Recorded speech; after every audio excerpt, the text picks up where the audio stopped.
guys, what is going on, and welcome back to What Shall We Do Next. I'm Mike, your host, and I hope you guys are having the best day ever. So if you guys are new here, please subscribe if you haven't already done that. We're on the road to 78,000 subscribers. We just hit 77 today, so thank you so much for that. And also follow me on all my social media. Links are in the description, and be sure to turn on the notification bell so you get notified when I upload a video. Thank you. Before I get started, guys, I just want to help out a viewer of mine.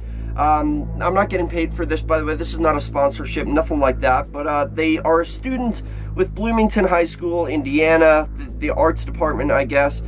They reached out to me, and I thought it was just a good cause, so I wanted to help out. So my viewer is a student here. They reached out to me. They do have a Help Art group page, and they're trying to raise money for like new equipment and art supplies, stuff like that.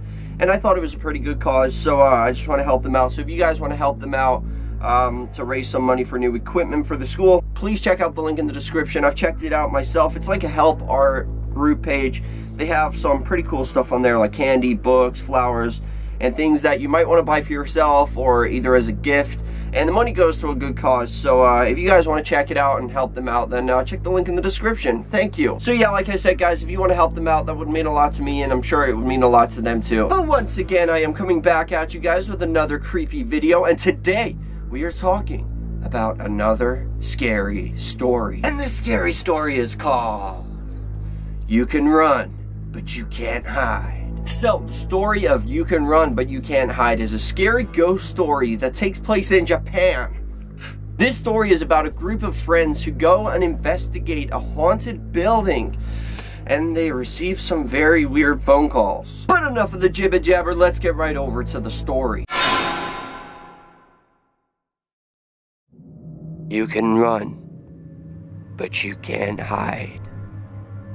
There was a Japanese boy named Sato who was going to a boarding school. At the time, he was living in the school dorms. The end of the school year was approaching, and the students were struggling to study for their final exams.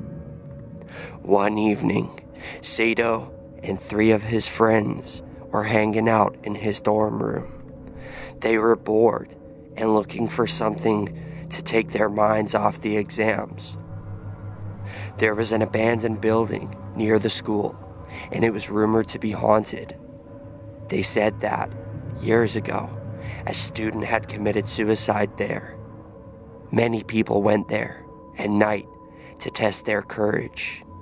Sato and his friends decided to sneak out of the school and go to the abandoned building to see if they would experience anything paranormal. However, when they got to the place, they were disappointed. It was just an empty building, and there was nothing creepy at all. "We came all this way for nothing?" Sato exclaimed bitterly. The 4 friends decided to return to the dorms. They went to Sato's room to hang out. All of a sudden, Sato's cell phone started ringing.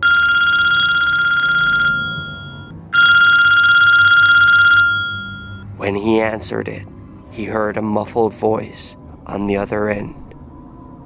"Sorry I wasn't there when you came to play with me," it said. "I'll come over there right now." Sato immediately hung up the phone. His face was pale, and he was trembling with fear. When he told his friends what the voice had said, they were all very scared. Just then, his cell phone started ringing again.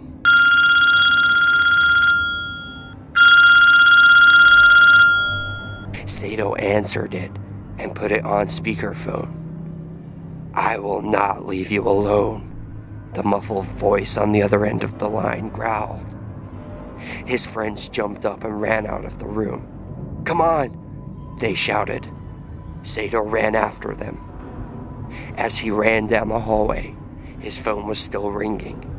He didn't want to answer it, but curiosity got the better of him. The muffled voice on the other end was filled with rage. "You can run, but you can't hide," it hissed. Sato was terrified. He left the school and went home to stay with his parents. He changed his phone number. He even threw away his old phone and bought a new one. With all the stress, he couldn't concentrate on his studies. However, when exam time came around, he knuckled down and did the best he could. As time went on, he completely forgot about the phone calls. In the spring, the exam results came out, and Sato was surprised to find out he passed. He went to university and started living alone in an apartment. Life seemed to be going well. Then, one day, when he came home from university, he was surprised to see the red light blinking on his answering machine. He played the first message. A muffled voice said, "It might take some time, but I can still come to your room to play." And that is the end of that. Now, I don't know if this is a true story or not. It's just based on a Japanese story, but hey, anything can happen in Japan. We all know that. My question to all of you guys for question of the day is, do you think that this is some kind of demon that followed him all this time and then called him? Or do you think that the final call, like after, so many years have passed, he's moved on, he's done university, stuff like that, and then all of a sudden he gets this call again. Do you think it's still following him? Or do you think so much time passed that his friends had forgotten about it too, and they were just like, you know what would be funny? Let's prank call him to try to remind him of the, the ghost. Let me know what you guys think. That is question of the day. But thank you all so much for watching. If you enjoyed this video, please slap a like on it. Let's see if we can go for 50 billion likes on this video. I would really appreciate that. And remember the most important thing of all, guys, chase your dreams. I love you all. Don't let anybody bring you down. Peace out.